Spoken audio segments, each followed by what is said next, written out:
नमस्कार, good morning India देख रहे हैं आप। मैं हूं आपके साथ अतिया और मेरे साथ मेरे सहयोगी अनिल शर्मा मौजूद है। तो चलिए शुरुआत करते हैं सबसे पहले खबर के साथ, जहां पर मुगल रोड की बात की जाए।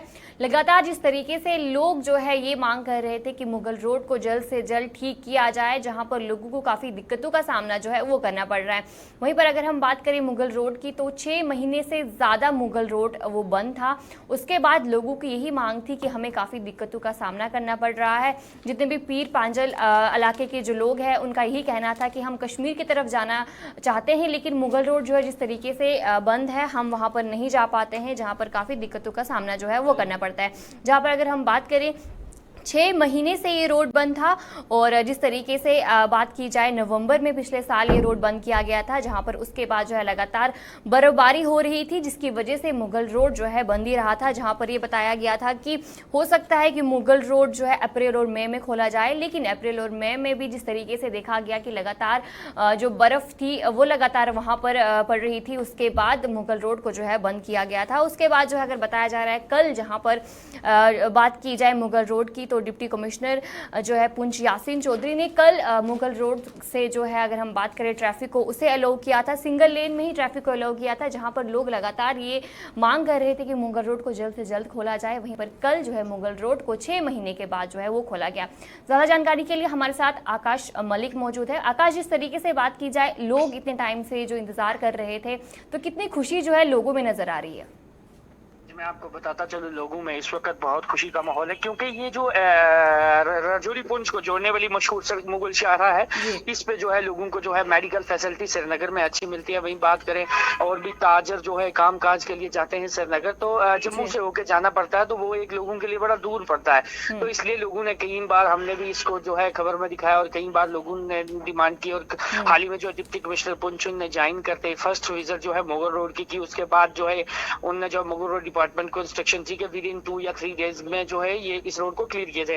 वहीं कुछ लोगों ने भी हमसे बात किया, उनका कहना है कि डिप्टी कमिश्नर पुंछ की तरफ से एक क्विक एक्शन लिया, जिसमें ये जो है मुगल रोड को जो है आज खोल दिया गया और आज एक तरफा ट्रैफिक चलेगी। आज यहाँ से सुरन कोट से पीर गली से बफलियाज टू शुपैया जो है आज ट्रैफिक जो है विद इन 10 से 4 बजे का टाइम है, और 10 बजे यहाँ से गाड़ियों को बहाल किया जाएगा। जी, क्या लगता है कि आकाश, अगर जिक्र करें तो जम्मू कश्मीर के अंदर जिस तरह से हम देखते हैं कि पीर पंजाल खिते की बात करते हैं, मुगल शहरा रोड की बात करते हैं, तो उसको जो कनेक्टिविटी की राहत होती है, और जिस तरह से हमने देखा है कि काफी सारी मुश्किलों का सामना जो करना पड़ता है, और इस बीच कितनी बड़ी राहत है, क्योंकि दवाइयों की बार बार जिक्र होता है, क्योंकि मेडिकल फैसिलिटी की बात करते हैं, तो ये एक ईजी रास्ता माना जाता है कश्मीर घाटी जाने का। क्या लगता है कि अब इससे राहत जरूर मिलेगी?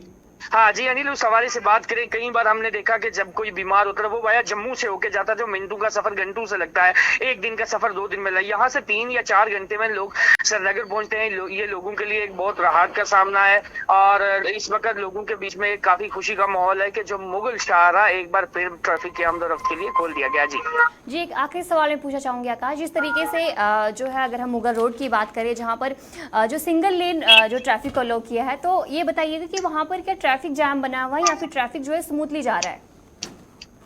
जी हाँ, ट्रैफिक के लिए जो डिप्टी कमिश्नर की हदायत पे जो है 10 से 4 जो है सिंगल आज यहाँ से शोपियान की तरफ जाएगा। हो सकता है आज शोपियान के डिप्टी कमिश्नर भी कोई ऑर्डर पास करें, क्या दूसरे दिन वहां से आएगी, ऐसा कुछ जो आने वाले वक्त में अगर कोई ऑर्डर आएगा तो वो बताया जाएगा। जी चलिए आकाश, बहुत बहुत शुक्रिया जानकारी देने के लिए और हमारे दर्शकों को सुबह सवेरे अपडेट रखने के लिए। तो आपने देखा कि मुगल शहरा रोड की बात करते हैं, तो जिस तरह से सुचारू रूप से जारी कर दिया गया है और 10 से 4 बजे का समय निर्धारित किया गया है, और जिसको लेकर अब अगर आप उस तरफ रुक करते हैं तो आपका समय जो है वह 10 से 4 बजे का है, और 1 लाइन ये रास्ता रहेगा, और कहीं ना कहीं राहत जरूर जो है पीर पंजाल खिते की बात करते हैं, कश्मीर घाटी जाने वाले लोगों को जरूर राहत देखने को मिलेगी। चलिए बढ़ते हैं अगली खबर की ओर, और अगली खबर की शुरुआत करना चाहेंगे जम्मू कश्मीर के। बात करते हैं तो जम्मू कश्मीर में जम्मू कश्मीर के महामहिम उपराज्यपाल की बात करते हैं, तो उनकी तरफ से लगातार जो है जम्मू कश्मीर के अंदर कार्य सारे जो है वो किए जा रहे हैं, और स्मार्ट सिटी प्रोजेक्ट को लेकर चाहे वो जम्मू संभाग की बात करते हैं या फिर कश्मीर संभाग की बात करते हैं, तो कई सारे जो है उद्घाटन जो है वो किए जा रहे हैं। और इस वक्त आपको बता दें कि जम्मू कश्मीर के उपराज्यपाल कश्मीर घाटी में है, और कश्मीर घाटी में जो है 16 ऐसी जो है कंस्ट्रक्शन का जो है वो लगातार प्रयास कर रहे हैं कि जल्द से जल्द जो है इन कार्यों को जो है इनका इनॉग्रेट किया जाए और जल्द इन पर कार्य किया जाए। लगातार एक एक वो तस्वीर हम आपको दिखा रहे हैं कि किस तरह से जम्मू कश्मीर के अंदर जो है लगातार जो है वो स्मार्ट सिटी के अंदर जो है जो भी प्रोजेक्ट्स है उनको और भी गति लाने का प्रयास किया जा रहा है। और इसी बीच जम्मू कश्मीर के उपराज्यपाल की बात करते हैं तो महामहिम की, तो वो साफ तौर पर इस वक्त तस्वीरों में आप देख सकते हैं कि किस तरह से जो है ये तस्वीरें हम आपको दिखाने की कोशिश कर रहे हैं कि जम्मू कश्मीर के उपराज्यपाल मनोज सिन्हा जी का जिक्र करते हैं तो उनका साफ तौर पर जो है ये कहना है कि जम्मू कश्मीर को बेहतर बनाना है और जम्मू कश्मीर को विकसित भारत के साथ जोड़ना है। और आने वाले विकसित भारत की बात करते हैं तो विकसित भारत के अंदर किस तरह से एक बुनियादी ढांचा जो है वह खड़ा करना है, क्योंकि अगर जम्मू कश्मीर के अंदर अगर विकसित भारत जिस तरह से जिक्र कर रहे हैं, अगर विकसित भारत के अंदर जो है जम्मू कश्मीर का भी नाम जो है और जम्मू कश्मीर की भी हिस्सेदारी जो है वो देखने को मिलनी चाहिए। और उसी बीच जो है ये सब कार्य किए जा रहे हैं और इसी के साथ साथ 16 ऐसे जो है कार्यों का जो है उद्घाटन जो है वह लगातार किया जा रहा है और 16 ऐसे कंस्ट्रक्शन जो है उनको लेकर जो है वह जम्मू कश्मीर की बात करते हैं तो जम्मू कश्मीर के उपराज्यपाल मनोज सिन्हा जी का जिक्र करते हैं तो उनके द्वारा जो है उनके कार्यक्रमों द्वारा जो है वो किया जा रहा है। तो इसी को लेकर जम्मू कश्मीर की बात करते हैं तो जम्मू कश्मीर के उपराज्यपाल मनोज सिन्हा क्या कुछ कह रहे हैं, आइए देखते हैं।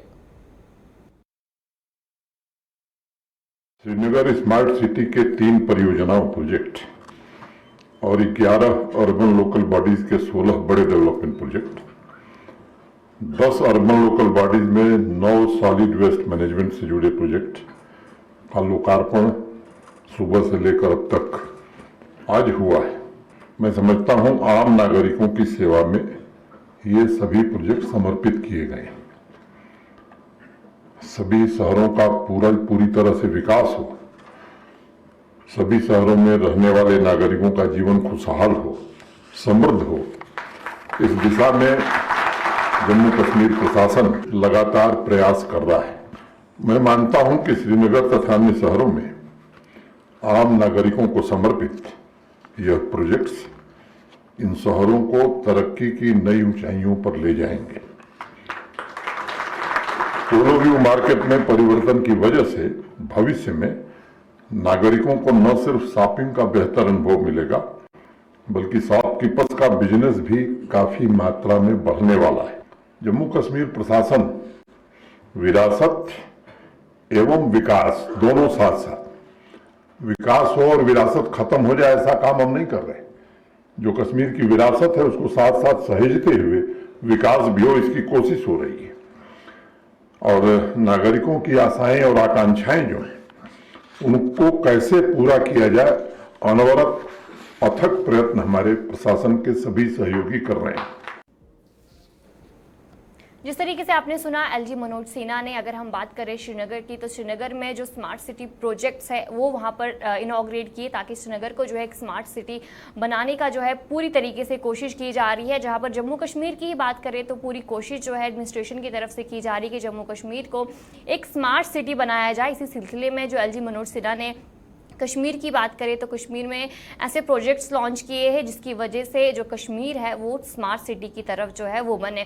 इसके अलावा अगर हम बात करें ट्रैफिक की तो कुछ ऐसे प्रोजेक्ट्स भी लॉन्च किए हैं जो कि ट्रैफिक स्मार्ट ट्रैफिक जिसे कहा जाता है उसके तरफ जो है ट्रैफिक रुक करे। इसके अलावा भी कहीं से प्रोजेक्ट्स जो है एलजी मनोज सिन्हा की तरफ से इनॉग्रेट किए गए जहाँ पर एलजी मनोज सिन्हा का भी जिस तरीके से कहना है कि एक डेवलपमेंट जो जम्मू कश्मीर में देखी जा रही है वो इसी डेवलपमेंट को बढ़ाने के लिए जो है ये प्रोजेक्ट्स एलजी मनोज सिन्हा ने इनॉग्रेट किए हैं। खासकर अगर हम कश्मीर की बात करें, श्रीनगर की बात करें तो श्रीनगर में जो है ये प्रोजेक्ट्स एलजी मनोज सिन्हा की तरफ से जो है लॉन्च किए गए हैं। जहां पर अगर हम बात करें एलजी मनोज सिन्हा ने जो स्मार्ट सिटी प्रोजेक्ट्स है 3 ऐसे स्मार्ट सिटी प्रोजेक्ट्स है जो कि श्रीनगर में लॉन्च किए हैं। इसके अलावा 25 ऐसे अर्बन लोकल बॉडीज़ है यूएलबी प्रोजेक्ट्स है उन्हें भी लॉन्च किया है। उसके अलावा अगर हम बात करें जिस तरीके से जो गुजर शिव टेम्पल है उसे भी रिनोवेट करने की जो है वो बात की है। इसके अलावा अगर हम बात करें जो अर्बन लोकल बॉडीज़ है यूएलबी प्रोजेक्ट्स है उनमें जो है डेवलपमेंट प्रोजेक्ट्स जो है काफ़ी लाए गए हैं जिसमें 11 यूएलबी और 9 ऐसे सॉलिड वेस्ट मैनेजमेंट की बात की जाए वो प्रोजेक्ट्स जो है वो लाए गए हैं ताकि जो श्रीनगर है वो स्मार्ट सिटी की तरफ जो है वो रुक करे। उसके अलावा जहाँ पे मैंने आपको कहा ट्रैफिक के हवाले से भी जो है एक प्रोजेक्ट लाया गया है ताकि जो ट्रैफिक है श्रीनगर में वो स्मार्ट सिटी की तरफ जो है वो बढ़े। इसके अलावा अगर हम बात करें 11 जो है यूएलबी प्रोजेक्ट्स है, 9 सॉलिड वेस्ट मैनेजमेंट फैसिलिटीज़ जो है वो लाई गई है।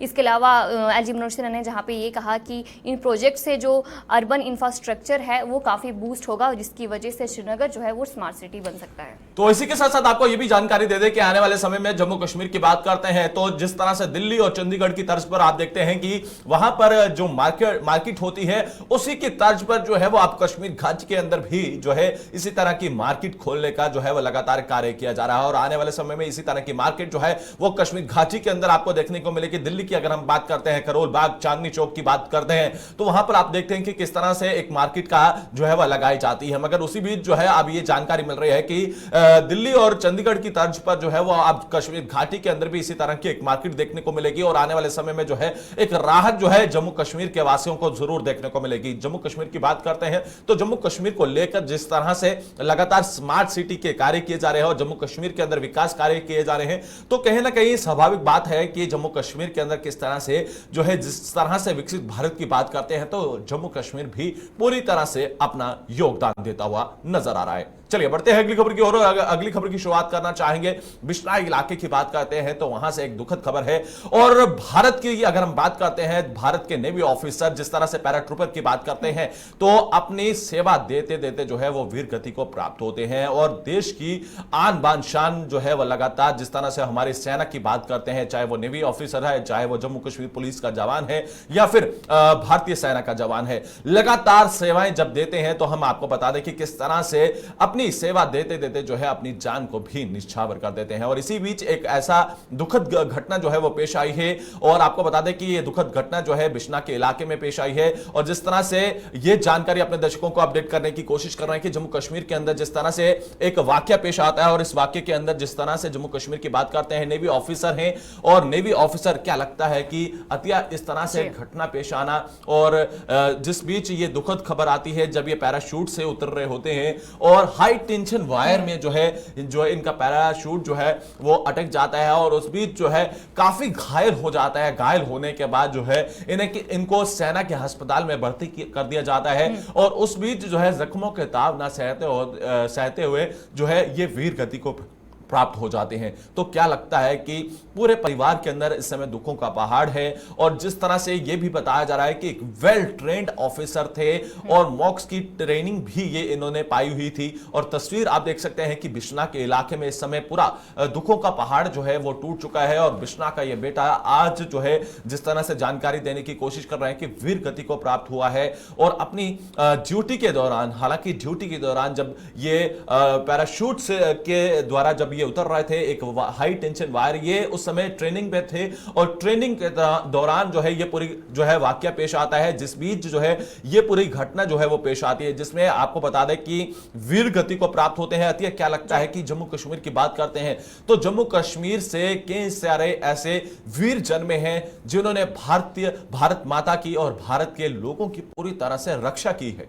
जी बिल्कुल, जाहिर सी बात है जिस तरीके से अगर हम जो ये नेवी के कमांडर थे इनके बात करें जो कि बिश्ना इलाके से ताल्लुक़ रखते थे और उनका नाम जो है अंकुश शर्मा बताया जा रहा है, जो कि अगर हम बात करें पैराशूट की ट्रेनिंग कर रहे थे जहां पर जो इन्हें ट्रेनिंग करनी थी कि जो काफ़ी अगर हम बात करें 8000 किलोमीटर से इन्हें जंप करनी थी और ये उसी सिलसिले में जो है ट्रेनिंग कर रहे थे जहाँ पर इनका पैराशूट जो है बताया जा रहा है कि तेज़ हवाएँ जो है वो चल रही थी जिनकी वजह से इनका पैराशूट जो है वो फंस जाता है और वहाँ पर जो वायर में टेंशन लग जाती है और उसके बाद जो पैराशूट है उसमें आग लग जाती है और उसके बाद इन्हें बचाने की पूरी कोशिश की जाती है। जहाँ पे आपने अनिल ने भी बताया कि इन्हें हॉस्पिटल भी लिया जाता है, वहाँ पर इनका ट्रीटमेंट जो है वो चल रहा था, लेकिन उसके बाद ट्रीटमेंट के टाइम पे ही जो है ये शहीद हो जाते हैं। जहाँ अगर हम बात करें नेवी ऑफिसर की, अंकुश शर्मा जो है इनका नाम है और ये पैराशूट जो है वो ट्रेनिंग कर रहे थे। आगरा की बात की जाए, आगरा में जो है ये ट्रेनिंग की जा रही थी जहाँ पर ये पैराशूट से जंप कर रहे थे। ये उनकी ट्रेनिंग का एक हिस्सा था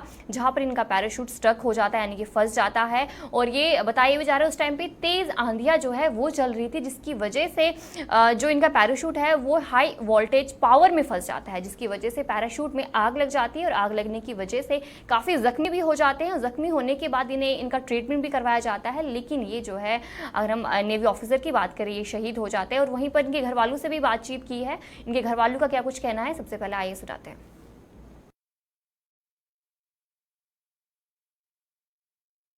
आज जहाँ एक बड़ी बहुत ही बुरी दुखद घटना है इस मेरे पंचायत का और मेरे इस गाँव का।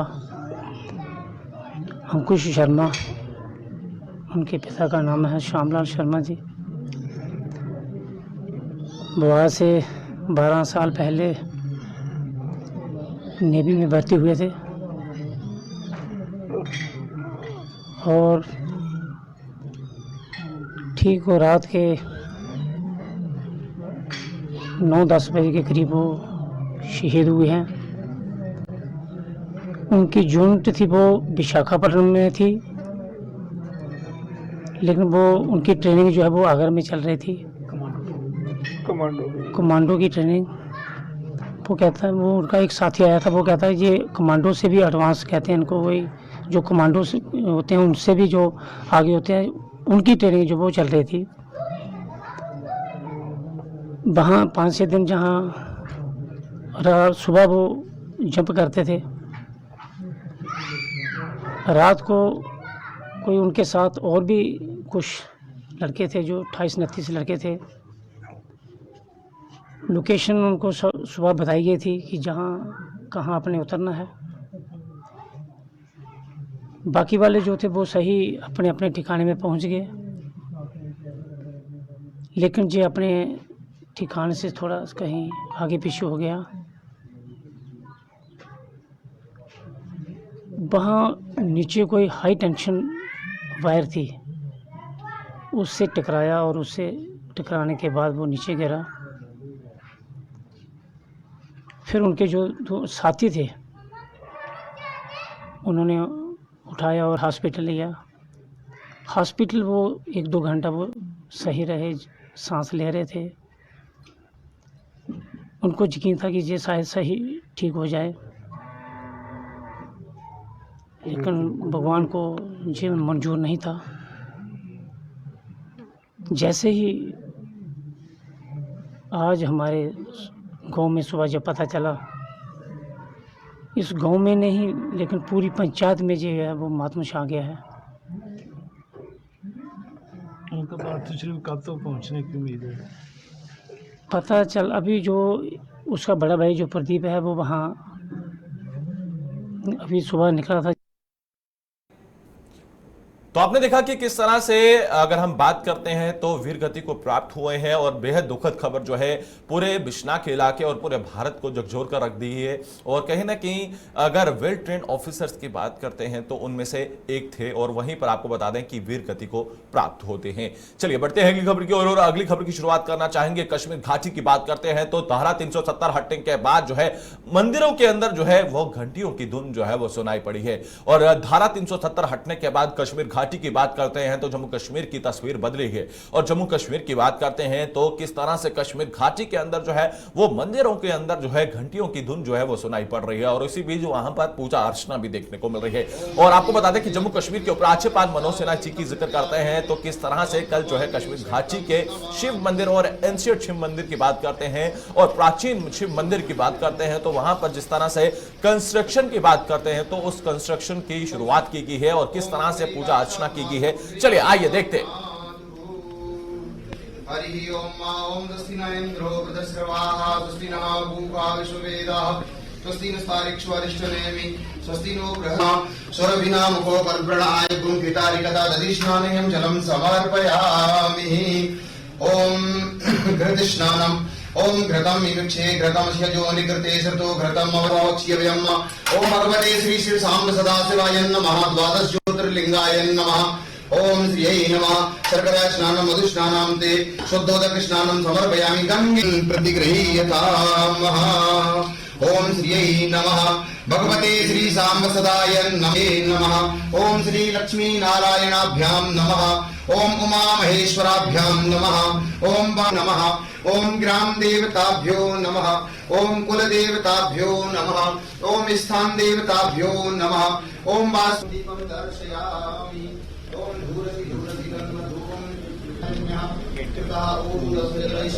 धूपं दीपं दर्शयामि।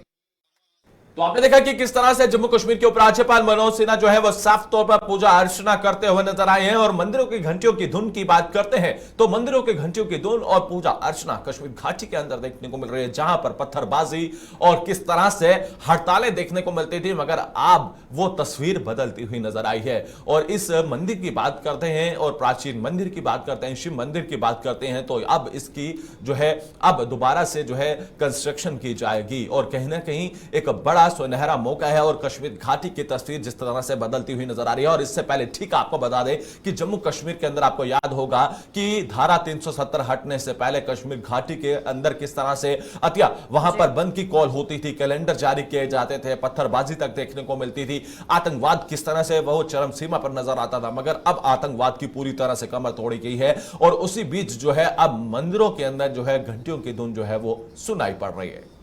जी बिल्कुल, जिस तरीके से अनिल आपने कहा कि जो धारा 370 हटने के बाद जो है ऐसी चीज़ें जहां पर सरकार ने भी दावे किए थे कि जम्मू कश्मीर में जो है वो बदलाव लाए जाएंगे और कई ऐसे वादे भी किए थे। और जिस तरीके से देखा भी जा रहा है कि सरकार की तरफ से वो वादे पूरे भी किए जा रहे हैं। जहां पर आतंक की बात करें तो आतंक सबसे पहले जो है जब 370 को हटाया था तो सरकार ने सबसे पहले ये कहा था कि आतंक को जम्मू कश्मीर से पूरी तरीके से हटाया जाएगा। और जिस तरीके से देखा भी जा रहा है कि जम्मू कश्मीर की अगर हम पुलिस की बात करें, सिक्योरिटी फोर्सेस की बात करें, उनकी पूरी कोशिश रहती है कि जम्मू कश्मीर में जो आतंक है वो पूरी तरीके से खत्म हो। और जगह जगह पर ऐसी चीज़ें जो है वो भी लाई जाती है जहां पर जिस तरीके से अगर हम बात करें जम्मू कश्मीर में हर जगह पर सर्च ऑपरेशंस किए जाते हैं। और जहां पर जो पुराने अगर हम बात करें जिनका हाथ जो है टेररिज्म में था, उनके घरों को भी जो है अब सील किया जाता है। जहाँ पर इतने टाइम से जो है उनके घर, कश्मीर की बात की है, जम्मू कश्मीर में जितनी भी अलग अलग जगहें हैं जहाँ पर उनके घर बना के होते थे, उनकी प्रॉपर्टीज़ होती थी, जहाँ पर उनकी प्रॉपर्टीज़ तो बनी होती थी लेकिन उनकी प्रॉपर्टीज़ को कोई छेड़ नहीं सकता था। लेकिन अब की बात करें तो अब जो है उनकी प्रॉपर्टीज को भी सील किया जाता है। और उनकी सील करने के बजाय अगर हम बात करें इसके अलावा भी बुलडोजर भी यहाँ तक जो है चलाया जाता है। अब देखना बाकी किस तरीके से जो अगर एडमिनिस्ट्रेशन की बात करें वो क्या कुछ चीजें जो है वो जम्मू कश्मीर में ला सकती है। चलिए बढ़ते हैं अगली खबर की ओर और अगली खबर की शुरुआत करना चाहेंगे जम्मू कश्मीर के हवाले से। आपको बताते हैं कि डॉक्टर फारूक अब्दुल्ला की बात करते हैं तो उन्हें पाकिस्तान की चिंता जो है वह सताती हुई नजर आ रही है। और उन्होंने कहा कि किस तरह से पाकिस्तान के अंदर हालात बने हैं उसको लेकर लगातार बयानबाजी जो है वो करते हुए नजर आ रहे हैं। और कहीं ना कहीं जम्मू कश्मीर की चिंता न करते हुए उन्हें पाकिस्तान की चिंता है और पाकिस्तान का राग जो है वह लगातार दोहराने की कोशिश की जाती है। और इसी बीच एक बार फिर से उन्हें पाकिस्तान की चिंता सताती हुई नजर आ रही है। और पाकिस्तान के अंदर आप देख रहे हैं कि किस तरह से इमरान खान जो है उन्हें रिहा किया जाता है और जिस तरह से उसके बाद डॉक्टर फारूक अब्दुल्ला की बात करते हैं तो उनका क्या कुछ कहना है आइए सुनते हैं। मगर उससे पहले आपको बता दें कि भारतीय जनता पार्टी की तरफ से भी लगातार पलटवार किए जा रहे हैं। जम्मू कश्मीर के प्रभारी तरन चुग की बात करते हैं तो उन्होंने एक बार फिर से डॉक्टर फारूक अब्दुल्ला पर जो है वह निशाना साधा है। मगर उससे ठीक पहले आपको बता दें कि डॉक्टर फारूक अब्दुल्ला किस तरह से पाकिस्तान की चिंता करते हुए नजर आ रहे हैं, आइए सुनवाते हैं। जहां तक पाकिस्तान का सवाल है, ये एक अलग मुल्क है, वो क्या करते हैं ये उनका काम है। हम तो सिर्फ ये चाहेंगे कि पाकिस्तान मजबूत रहे, वहां पे अमन आए, वहां पे इमरान खान जिंदा रहें क्योंकि हिस्ट्री बहुत खराब है। लियाकत अली खान साहब को कत्ल किया गया, भुट्टो साहब को कत्ल किया गया, उसकी बेटी को कत्ल किया गया, बल्कि नवाज शरीफ भी अगर सऊदी अरेबिया बचाता नहीं वो भी जेल में मारे गए। इसलिए करें कि वहाँ मुल्क ठीक रहे, जितना मजबूत रहेगा उतना हमारे लिए भी, हिंदुस्तान के लिए भी अच्छा रहेगा। की सुरक्षा एजेंसियां अपना कार्य कर रही हैं और बेखूबी से कर रही हैं। आज जम्मू कश्मीर भारत के सभी प्रांतों की तरह विकास और विश्वास के रास्ते पर बहुत तेजी से आगे बढ़ा और प्रधानमंत्री नरेंद्र मोदी जी का विजन वहां की जनता ने स्वीकारा है और उस पर चल रही है। अब फारूक अब्दुल्ला साहब की दिक्कत है कि आज जम्मू कश्मीर के अंदर टेररिज्म ने टूरिज्म कैपिटल बना है। अब ISIS का झंडा उठाने वाला हाथ नहीं मिल रहा, पत्थरबाज नहीं मिल रहे, इसलिए फारूक अब्दुल्ला साहब का दर्द समझ आता है। तो दूसरी तरफ वो ये भी कह रहे हैं कि पाकिस्तान में एक स्थिर सरकार की जरूरत है, तभी हमारे देश में भी शांति रहेगी और आसपास के देशों में भी शांति रहेगी। पाकिस्तान प्रेम की परिकाष्ठा छोड़कर आपकी 3 पीढ़ियों के 3 परिवारों की 3 पीढ़ियों ने जो जम्मू कश्मीर को पीछे धकेला है, जो वहां गुर्बत और विकास में आपने जो बाधाएं डाली हैं, जो भ्रष्टाचार और लूट का तंत्र खड़ा किया है, आपको उसकी चिंता करनी चाहिए। उसके लिए जनता से माफी मांगनी चाहिए। महबूबा मुफ्ती कह रही हैं कि विपक्षी एकता की बहुत सख्त जरूरत है इस वक्त देश को। हालांकि दूसरी तरफ अगर देखा जाए तो नवीन पटनायक कह रहे हैं कि हम अलग से चुनाव लड़ेंगे, किसी का सपोर्ट या समर्थन नहीं। सकारात्मक सोच की जरूरत है। आपको टुकड़े टुकड़े गैंग की सोच से बाहर आना पड़ेगा, उसकी जरूरत है पूरे देश में। जिस तरह से विपक्ष को एकजुट करने की नीतीश कुमार कोशिश कर रहे हैं, आपको लगता है कि कुछ 2024 में फायदा मिलेगा? ऐसा है कि देश के अंदर व्यक्तिगत महत्वाकांक्षाओं एवं अलग अलग विचारधाराओं से देश में 2 दर्जन प्रधानमंत्री पद के उम्मीदवार, थके हुए कुंठित नेता मुंगेरी लाल का हसीन सपना देख रहे हैं और देश के अंदर, उस सपने के अंदर देश के अंदर एक कमजोर सरकार लाना चाहते हैं। पर देश की जनता एक मजबूत सरकार लाना चाहती है और जो देश को प्रगति के पथ पर जैसे नरेंद्र मोदी जी लेके चले, वो नरेंद्र मोदी जी के नेतृत्व में एक मजबूत सरकार लाना चाहती है। तो आपने देखा कि किस तरह से जम्मू कश्मीर के प्रभारी तरन चुग ने जो है वो डॉक्टर फारूक अब्दुल्ला पर निशाना साधा है। चलिए, वक्त हो चुका है इजाजत लेने का। मुझे और मेरे सहयोगी को दीजिएगा इजाजत। नमस्कार।